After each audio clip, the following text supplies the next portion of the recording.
কি হতে পারে এটা আমি এখান থেকে চিন্তা ভাবনা করে যাই। 2024 সালে ষষ্ঠ বাংলাদেশি হিসেবে মে মাসে পৃথিবীর সর্বোচ্চ পর্বতশৃঙ্গ এভারেস্টের চূড়ায় নিজের নাম লিখিয়েছিলেন চট্টগ্রামের সন্তান বাবর আলী। তার ঠিক এক বছরের মধ্যে চলতি বছরের মার্চে প্রথম বাংলাদেশি হিসেবে জয় করলেন নেপালের 8,000 মিটারের পর্বতশৃঙ্গ অন্নপূর্ণা।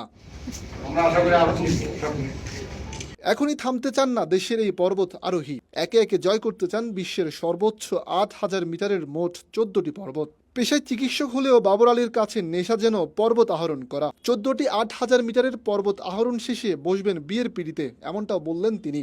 পর্বত আহরণের পাশাপাশি চিকিৎসা পেশায়ও মনোনিবেশ করতে চান বাবর আলী। টানা সপ্তমবারের মতো বেস্ট টিস্যু পেপার ব্র্যান্ড হিসেবে স্বীকৃতি পেয়েছে বসুন্ধরা টিস্যু। ডেফিনেটলি আমি 14টা 28 মিটার ক্লাইম করতে চাই, সেগুলো হোক আর এরপরে কি বিয়ের পিঁড়িতে দেখা যাক এরপরে if there is any energy left in me. আমি তো আর কিছু জানি না যে চিকিৎসা ছাড়া বা এই পেশাটা ছাড়া। আমি অবশ্যই এটাতে আবার ফিরবো, কিন্তু যেহেতু প্রায়োরিটি দুটো একসাথে করতে যাওয়াটা অনেক ক্ষেত্রে মুশকিল, আমি এখন চেষ্টা করব দুটো ব্যালেন্স করে লাইফটাকে।